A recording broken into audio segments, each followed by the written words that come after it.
Gente, eu estou agora aqui com o Dr. Luiz Marroque.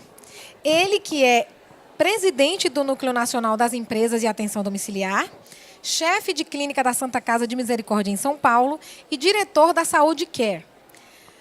Bom, doutor Luiz, eu gostaria de saber qual o maior desafio que a área de saúde domiciliar passa nesse momento e qual a visão dos líderes que estão nesse mercado hoje. Boa tarde. Eu acredito que nessa questão está envolvido a formação do profissional. Eu acho que em relação o maior desafio seria mais profissionais formados, mais profissionais médicos, fisioterapeutas, cirurgiões dentistas, enfermeiros, todos os profissionais da saúde. Mais profissionais facilitaria a maior deshospitalização. Isso impacta diretamente no número de empresas, né? Por exemplo, o Nordeste hoje abriga 13% das empresas de atenção domiciliar do Brasil, enquanto o Sudeste 56%, 57%. Isso são dados do Ministério da Saúde via o Cadastro Nacional das Empresas de Saúde. Como da mesma forma o Sul também, 13%, o Centro-Oeste 13% e 3%, 4% a região Norte. Então, acho que o maior desafio é a formação. Então, realmente, tem uma demanda, e isso tende a crescer, e não tem suficientemente profissionais qualificados para essa área, é isso? Exatamente. Melhorou muito. Há 2 décadas atrás, ou há 2 décadas, era muito pior isso. Isso vem melhorando gradativamente. O grande problema também é que nas escolas médicas, de enfermagem, de fisioterapia, o contato com o cuidado primário é muito pouco. Então, a formação, mais uma vez, desses profissionais ainda sofre. Então, é interessante o senhor falar sobre isso, doutor Luiz, porque é importante essa questão da humanização. São pessoas.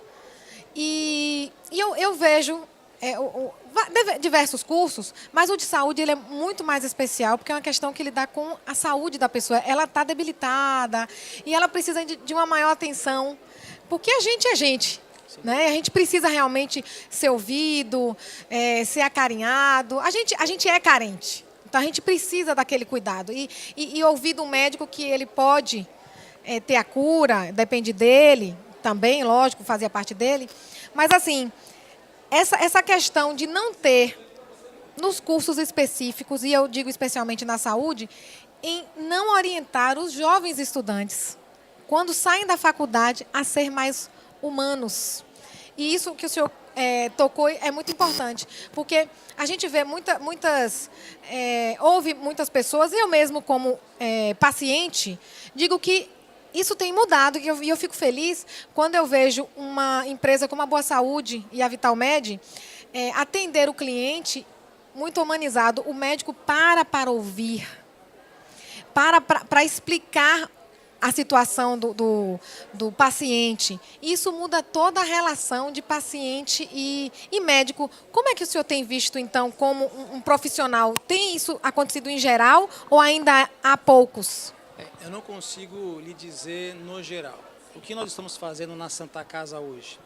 Nós estamos mudando desde o primeiro ano a forma como como o aluno aborda este paciente.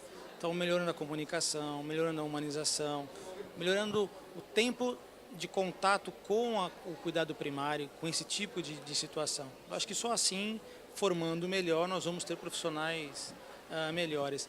Em relação ao tipo de paciente que nós assistimos na atenção domiciliar, são todos os tipos de paciente. É claro que hoje, com o envelhecimento populacional, a maioria das empresas acabam atendendo mais pacientes idosos. Mas desde o neonato ao paciente idoso, as empresas de atenção domiciliar fazem esse atendimento. Com diferenças regionais, com diferenças de especialização das empresas. Por exemplo, há empresas que só atendem pediatria, por exemplo. Então, essa especificidade da empresa determina que ela atenda a pediatria. E normalmente criança em atenção domiciliar é criança com múltiplas complexidades, ventilação mecânica, nutrição por acesso venoso e assim por diante. Então depende mesmo da região, depende da especificidade da empresa. Aí eu já entro. A expectativa do brasileiro, né, de vida em 45 era de viver até 43 anos. Era muito pouco, né, doutor? E hoje, os dados do IBGE, em 2014, nos diz que podemos viver até 75, a média. Né? Então, estima-se que em 2030, 17% da população será idosos, né? Então, é um número grandinho, né? E a gente vê assim hoje, na realidade, né?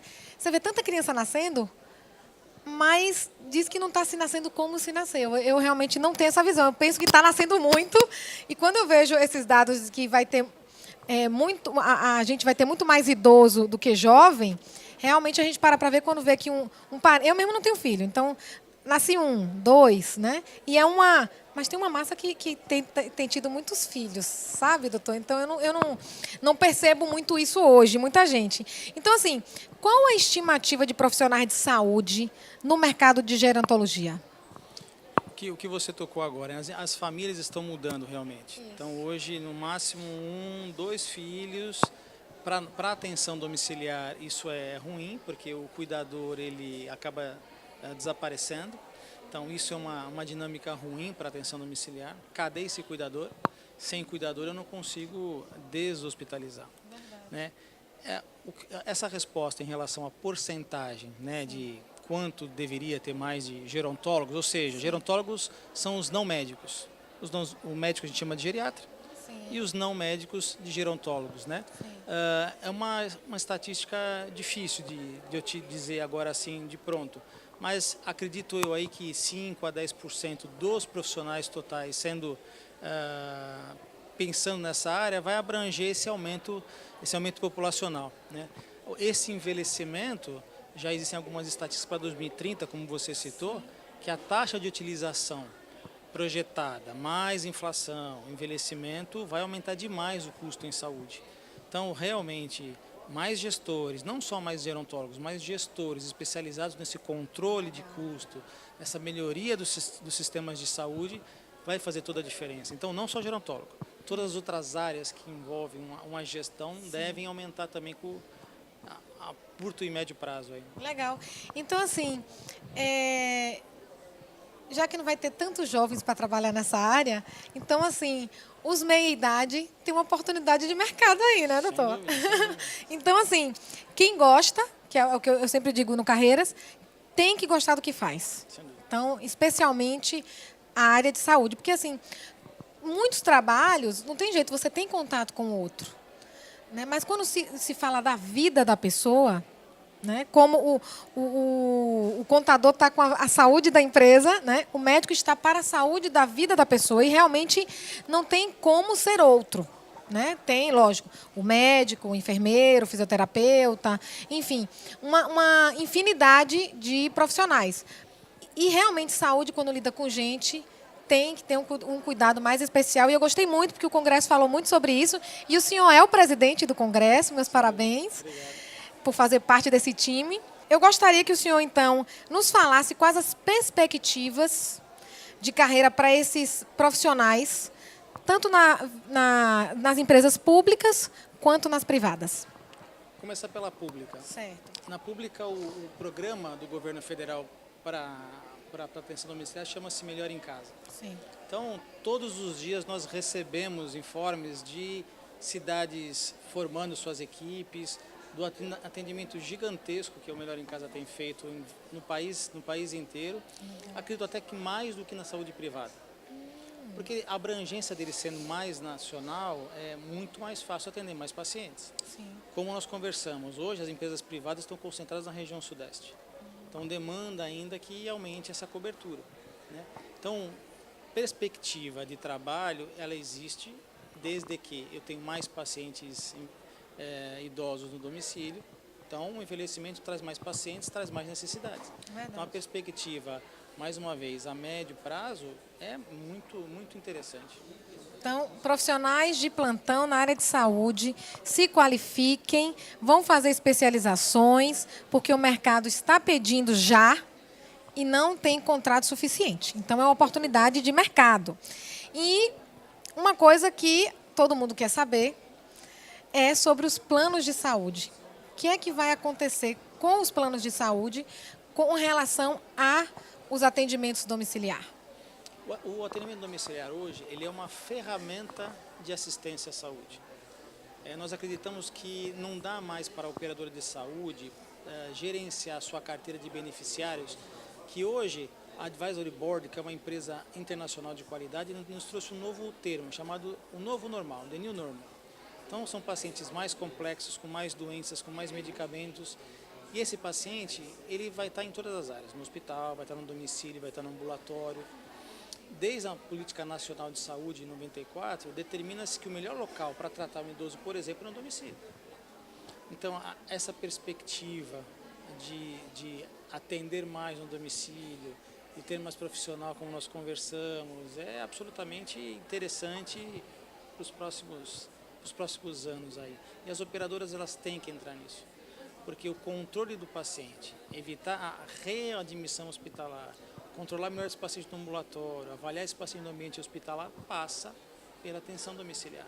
Então, a atenção domiciliar faz parte dessa equipe para deixar esse paciente mais equilibrado, com menos descompensação. Realmente é uma ideia fantástica. É bom tanto para o Estado, né, Sim, sim. como para os planos de saúde, como especialmente para a pessoa que está vivendo aquele momento difícil. Eu gostaria de agradecer a sua entrevista, gostaria que o senhor deixasse uma mensagem para os futuros ou atuais profissionais do mercado de saúde, por favor. Eu que agradeço a gentileza do convite. A todos, acredito que a atenção domiciliar é um ambiente interessante. Enquanto presidente do NEAD, a minha bandeira é a bandeira técnica, porque por muito tempo nós ficamos um pouco de lado. Então, só iria para home care ou para atenção domiciliar quem não tinha capacidade de trabalhar em hospital. Isso mudou. Então, nós nos especializamos, todas as áreas, como eu falei, a área de gestão, a área técnica. Então, isso é uma coisa interessante. Cada vez mais, a atenção domiciliar vai ter melhor profissional. Então, por favor, deixe o site. Tem algum site que esses profissionais possam tirar dúvida em relação a isso? Eles podem entrar em contato com www.neadsaude.org.br. Gente, fique conosco que ainda temos mais uma entrevistada.